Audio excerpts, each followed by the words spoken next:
Hello दोस्तों। आज हम पढ़ेंगे लेखा शास्त्र के दूसरे टॉपिक लेखांकन के आधारभूत शब्दों के बारे में। आज हम 10 शब्दों का ही अध्ययन करेंगे। पहला है व्यावसायिक सौदे या लेन देन। व्यापार में मुद्रा एवं माल या सेवा, इनके आदान प्रदान को ही हम व्यावसायिक सौदे कहते हैं। जैसे हम कोई सामान को बेचते हैं, उसके बदले हमें पैसे मिलते हैं, या हम किसी को कोई सेवा प्रदान करते हैं, उसके बदले में हमें मुद्रा प्रदान होती है। तो जो ये लेन देन का सिलसिला होता है, यही हमारे व्यावसायिक सौदे कहलाते हैं। ये व्यावसायिक सौदे से हमारे व्यापार में जो पूंजी रहती है ना, जो पूंजी, जो दायित्व, जो संपत्तियां रहती हैं, उनके उनमें कुछ ना कुछ परिवर्तन जरूर होता है। आप देखेंगे कि हमारा माल दूसरे के पास चले जाता है तो हमारे पास वो माल कम हो जाता है, हमारे पास उसके बदले कैश आ जाता है, तो वो हमारी चल संपत्ति में शामिल हो जाता है। इस प्रकार जो हमारा पैसा, पूंजी, संपत्ति, दायित्व, इन सब में कुछ ना कुछ परिवर्तन अवश्य होता है। अब जो व्यावसायिक सौदे रहते हैं, ये 2 प्रकार के रहते हैं। पहला होता है नगद सौदा, दूसरा होता है उधार सौदा। नगद सौदा आपको नाम से ही समझ आ गया होगा कि जिस जिस लेन-देन में पैसा तुरंत प्राप्त होता है, वह हमारा नगद सौदा होता है, तथा जिस लेन-देन में हम सेवा या माल तो प्रदान कर देते हैं, परंतु जो उसका पैसा रहता है वो उधार रहता है, वो हमें बाद में प्राप्त होता है।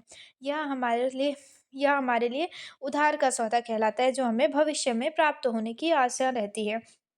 अब व्यावसायिक सौदे के लिए आवश्यक तत्वों के बारे में जानेंगे। व्यावसायिक सौदे वित्तीय प्रकृति के होते हैं। कौन सी प्रकृति के होते हैं? वित्तीय प्रकृति, क्योंकि इसमें धन का उपयोग होता ही है। आप चाहे वस्तु दें, चाहे सेवा दें, उसके बदले आप धन ही प्राप्त करेंगे, वही हमारे व्यावसायिक सौदे कहलाते हैं। इसका लेखा उचित प्रमाणकों के आधार पर होता है। उचित प्रमाणक के आधार पर ही इसका लेखा जोखा किया जाता है। तीसरा है सौदे संख्यात्मक रूप से प्रस्तुत किए जाते हैं। संख्यात्मक रूप मतलब कोई भी वस्तु का मूल्य जिसको हम गणना कर सकते हैं। पहले क्या होता था? वस्तु विनिमय होता था, वस्तु के बदले वस्तु दी जाती थी, तो उसकी गणना नहीं हो पाती थी। लेकिन अब जो होते हैं सौदे, वो मौद्रिक होते हैं, तो हम लोग मूल्य उसका तय कर सकते हैं।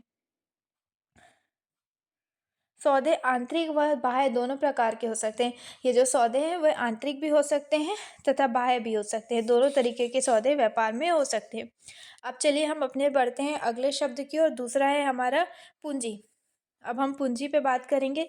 पूंजी क्या होती है? पूंजी व्यापार का स्वामी अपने व्यापार को प्रारंभ करने के लिए जो धन, नगद या माल के रूप में लगाता है, उसे हम पूंजी कहते हैं। अर्थात जो व्यापार का स्वामी रहता है, वो जो पैसे, जो धन अपनी माल खरीदने के लिए लगाता है, या फिर जो माल खरीदने या व्यापार को संचालित करने के लिए जो पैसे का उपयोग किया जाता है, वही हमारी क्या कहलाती है? पूंजी कहलाती है। पूंजी को हम इस प्रकार से भी समझ सकते हैं कि धन का वो हिस्सा जो और अधिक धन कमाने के लिए विनियोजित किया जाता है, उसे हम व्यापार की पूंजी कहते हैं। ठीक है, चलिए अब आगे बढ़ते हैं। आहरण। आहरण क्या होता है? जब व्यापार का स्वामी अपने व्यापार से अपने निजी उपयोग के लिए नगद या माल का आहरण करता है, या नगद या माल उठाता है या लेता है, तो इस क्रिया को हम क्या कहेंगे? आहरण। आहरण कहेंगे, क्योंकि वो जो उपयोग होता है वो निजी उपयोग के लिए सामान लेगा। अगर उस सामान को लेके वो व्यापारिक सौदे करेगा तो वह आहरण नहीं कहलाता। परंतु यदि वो उस धन का उपयोग या उस सामान का उपयोग अपने व्यक्तिगत उपयोग के लिए करेगा, व्यक्तिगत उपयोग अर्थात जिसका संबंध व्यापार से ना हो, तो वह चीज़ हमारे आहरण के अंतर्गत आती है, जिसे हम क्या कहते हैं? आहरण कहते हैं।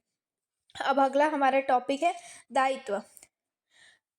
अब हम पढ़ेंगे दायित्व। देखिए, व्यापारिक सौदे हो गए, पूंजी हो गई, आहरण हो गया। अब हम जानेंगे दायित्व।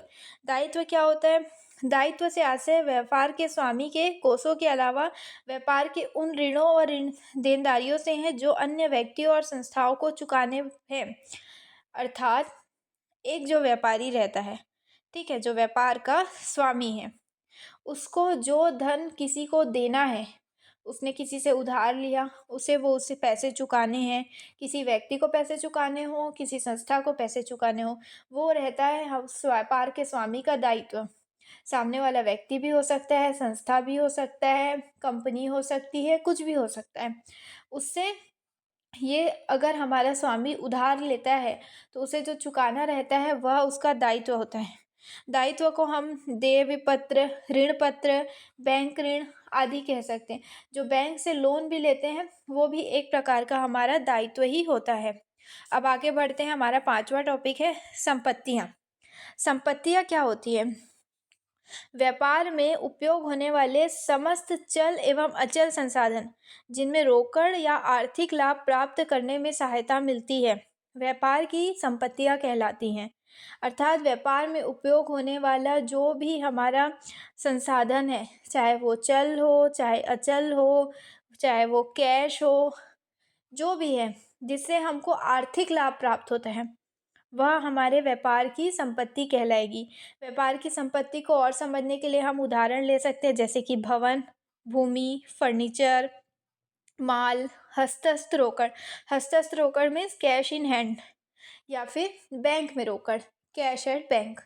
यह सब हमारे व्यापार की संपत्तियां कहलाती हैं। अब देखिए, संपत्तियां भी यहाँ पे 4 प्रकार की हैं। पहला होता है हमारा स्थायी संपत्ति। स्थायी संपत्ति वह संपत्ति होती है जो दीर्घकाल तक प्रयोग की जाती है। दीर्घकाल तक प्रयोग की जाने वाली संपत्ति को स्थायी संपत्ति कहते हैं। जैसे कि भूमि, भवन, मशीन, फर्नीचर। इसका व्यापार संचालन से प्रत्यक्ष संबंध होता है। यह हमारी स्थायी संपत्ति कहलाती है। जैसे हमारी भूमि हो गई, एक बार ले लेंगे, फिर वो कई वर्षों तक हम उपयोग करते हैं। ऐसा नहीं है कि आज इस भूमि पे काम कर रहे हैं, कल उस भूमि पे काम कर रहे हैं, परसों तीसरी भूमि पे काम कर रहे हैं, ऐसा नहीं होता है। जो एक बार भूमि ले लेते हैं, जिस भूमि पे कार्य प्रारंभ होता है, वो कई सालों तक के चलता है, इसलिए वो हमारे व्यापार की स्थायी संपत्ति है। जैसे मशीन, एक बार मशीन खरीद लेते हैं तो उसी, मान लो दोना पत्तल का व्यापार है हमारा, हमने एक बार मशीन खरीद ली, हम उसी मशीन का उपयोग करते हैं लंबे समय तक, जब तक कि वो खराब ना हो, तो वो हमारे व्यापार की स्थायी संपत्ति है। अब दूसरा है हमारी चल संपत्ति। चल संपत्ति किसे कहेंगे? व्यवसाय की वह संपत्ति जो अल्पकालीन हो या अस्थायी हो, उसे हम चल संपत्ति कहते हैं।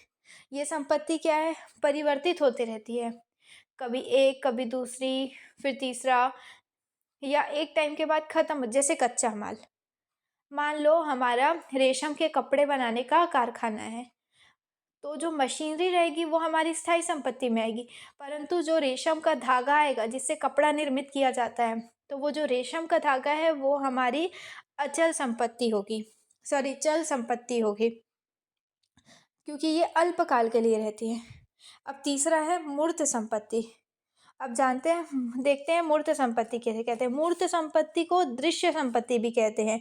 ऐसी संपत्ति जिसको हम देख सकते हैं, छू सकते हैं, उसे हम दृश्य संपत्ति कहेंगे।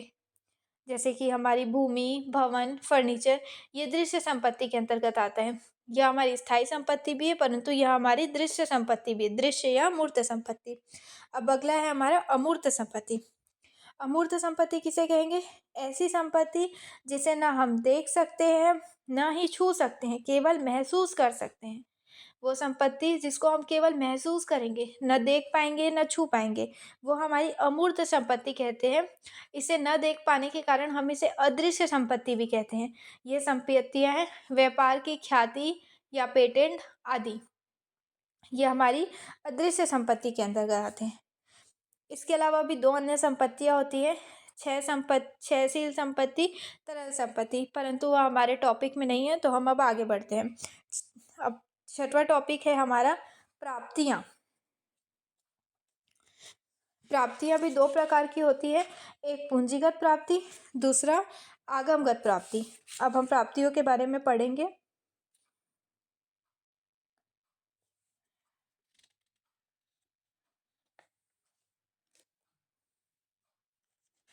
व्यापार में जो भी धन प्राप्त होता है वो हमारी प्राप्तियां होती हैं। जो धन हमें मिलेगा व्यापार में, जैसे हम किसी माल का विक्रय करते हैं, तो जो हमें प्राप्त होता है धन, वो हमारी प्राप्तियां होती है। ये हमें नगद रूप में ही प्राप्त होता है। प्राप्तियां हमेशा नगद ही होती हैं, इस चीज़ को याद रखेंगे। अब प्राप्तियां 2 प्रकार की होती है, एक होती है पूंजीगत, दूसरा आगमगत। पूंजीगत प्राप्तियां, व्यवसाय में एक प्रकार का नकदी का प्रवाह है जो बार बार नहीं होता है। यह पूंजीगत प्राप्तियां एक बार होने वाला प्रवाह है। यह प्रवाह बार बार नहीं होता है, अर्थात यह पूंजी हमें या यह धन हमें बार बार प्राप्त नहीं होता है, यह एक बार प्राप्त होता है। दूसरा है आगमगत। आगमगत को आयगत भी कहा जाता है। यह वह प्राप्तियां हैं जो हमें व्यापार में निरंतर होती है, अर्थात जो निरंतर हमें आय प्राप्त होती है वह हमारी आगमगत प्राप्तियां कहलाती हैं। अब बात करते हैं व्यय।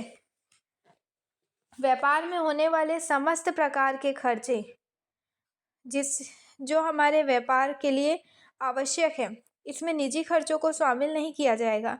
केवल वे खर्चे जो एक व्यापार को चलाने के लिए आवश्यक हैं, उन खर्चों को हम क्या कहेंगे? व्यापार के व्यय कहेंगे। अब देखिए, व्यय के भी प्रकार होते हैं। व्यय पूंजीगत भी होते हैं, व्यय आयगत भी होते हैं।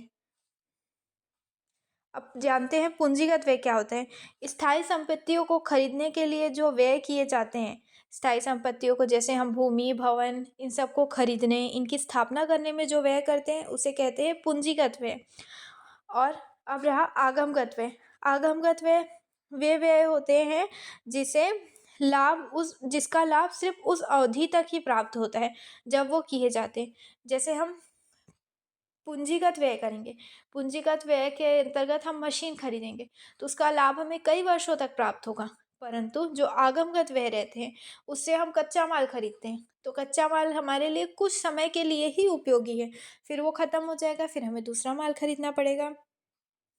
चलिए, अब अगला टॉपिक है हमारा आय। आय किसे कहते हैं? व्यापार में प्राप्त होने वाली समस्त इनकम, आय को अंग्रेजी में हम इनकम भी कहते हैं, जो हमें व्यापार से प्राप्त होती है, लाभ।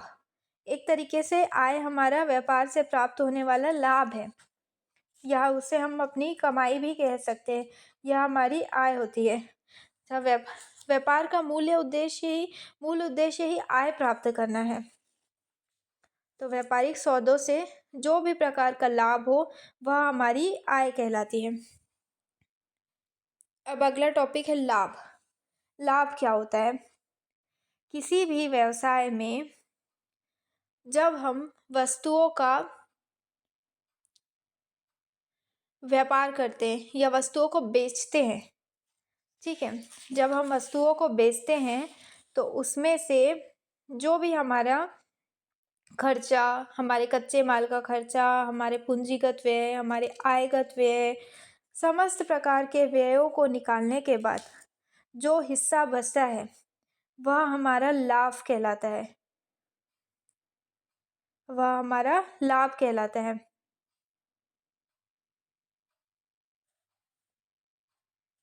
अब लाभ